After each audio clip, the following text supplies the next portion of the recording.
I hope so far you have learned a little bit and that you're enjoying this channel. I have some more tips for you as far as where you might find yourself in Asia if you're looking to become an expat like I have. I did a lot of research before I decided on a country. I was looking in Central and South America, I was looking in Europe, was looking in Asia. I kind of narrowed my list down to a top 10, and the Philippines always came out number one for me. It just made sense for me economically, for as far as like the location, what I like to do, the adventures I like to go on. This made sense for me. It may not make sense for you. And I don't know if I'm going to stay in the Philippines. I still have a lot of exploring to do. Like I mentioned earlier, I am heading to different countries over the next year, and I will be making videos in each and every one of those and posting them on here for you, so you can see what it's like, see if maybe one of those is more suited to you. I do love the Philippines. I absolutely love it here. What makes it worth it to me, number one, is the people.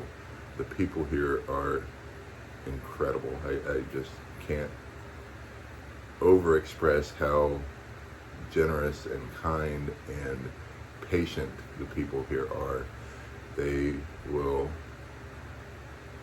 welcome you like family, and you'll be a complete stranger to them and them to you, but they will take the time to get to know you and for you to get to know them. It's been a really humbling experience because in America you don't get a lot of that. We Westerners can be a little cold and standoffish at times. I know I can be. I don't tend to talk to a lot of people, and I kind of stick to my own, quote unquote. But here I have forced myself to get out of my comfort zone, out of my bubble. I mean, what's the point of travel if you aren't going to do that?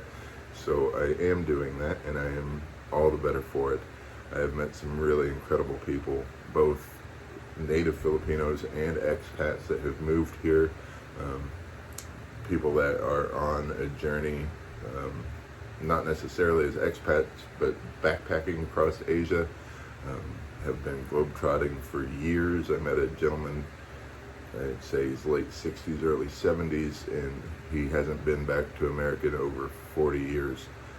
Has just been traveling the world, country to country, and he is the epitome of packing light when it comes to travel. I think he said he's got himself down to one bag wherever he goes. I've really got to work on that. I'm kind of like the college age girl when it comes to travel. I pack everything but the kitchen sink.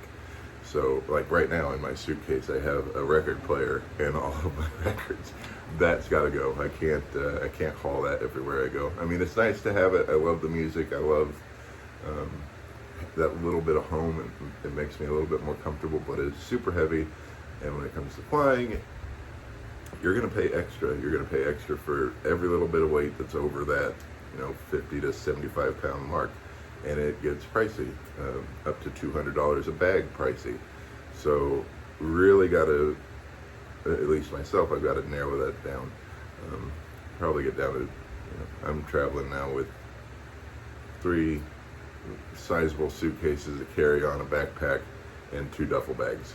I have a lot of clothes. So I've got to narrow that down a little bit, and that would be my recommendation to you too.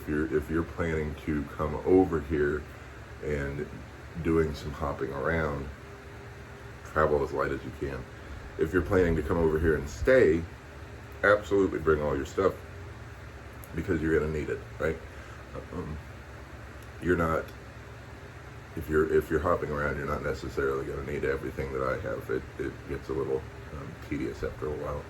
So this next 14, 15 days before I go to Vietnam, I'm really going to be cutting down on that excess weight. One of the musts that you absolutely need when you're traveling to a different country, and I think you probably know this if you're looking into travel now, but if not, is your passport. You need it pretty much everywhere you go. If you're going to do any kind of official documentation, whether it be with immigration office or you get a traffic ticket or whatever, you're going to need your passport. Even just to travel in and around the continent where I am right now in Asia, I'm going to need it to go from here to Vietnam to Cambodia to wherever. I'm going to need it. You're also going to need, in most countries, a visa, a tourist visa. Like here, I have to extend every 30 days, and I believe it's between $70 and $90 every 30 days to extend another 30 days. Not a big deal. It is a bit of an inconvenience because you are every month required to go and be at an office and do all that paperwork. But really, it's not a huge deal. And also, before you go, if you're leaving from the States and going to a new country, you're probably going to need to register in some form with whatever country's Bureau of Immigration. And there will be, I would recommend doing that between 2 and 3 days before you travel, just so you have it out of the way. It can be all processed by the time you get to that country. And there probably will be a bit of a fee when it comes to doing that. I think when I first came over here, when I registered, it was $70, $75 US, something like that. So nothing, it's not a huge kick in the wallet or anything, but it is a fee that you need to be aware of especially if you're on a budget. That's something that you're going to have to factor in. One of the big expenses when it comes to traveling, especially long distances like I have, is airfare. That's going to be a major expense. Most of the time, I've gotten lucky over here. I've flown back and forth between the States a few times. Every once in a while I'll hit a deal, and I'll get a plane ticket, one way from where I live in Indiana to San Francisco and to Asia for about $700 to $800. That's on the low end of things. Typically though, when I travel, I like to upgrade my seat. I'm a big guy. I'm 6'3". I'm over 220 pounds. I like to have my space to stretch my legs.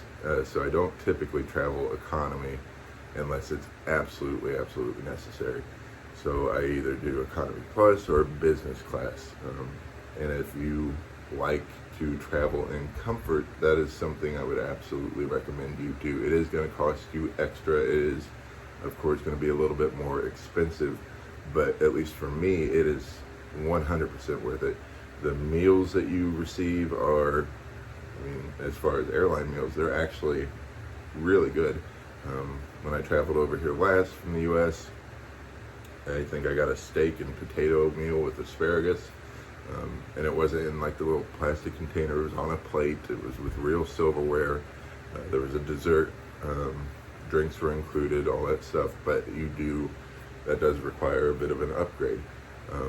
Now with those upgrades, I got like the amenities that come with it. There was a Saks Fifth Avenue package. I got a Saks blanket, a robe, some slippers. There was, I forget exactly what company, I think it was the cost, facial cream and hand cream and stuff like that, just stuff to make you a little bit more comfortable on your journey. To me, it is absolutely worth that upgrade if you can afford it. If not, there's nothing at all wrong with traveling in economy. I could do it. I wouldn't necessarily like it, but I could do it if it was a necessity. And if you're looking to save money, that is absolutely the way you should go.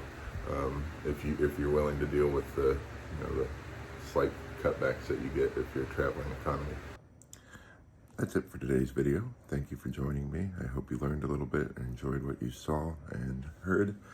I will see you in the next video. I look forward to it. Talk to you then.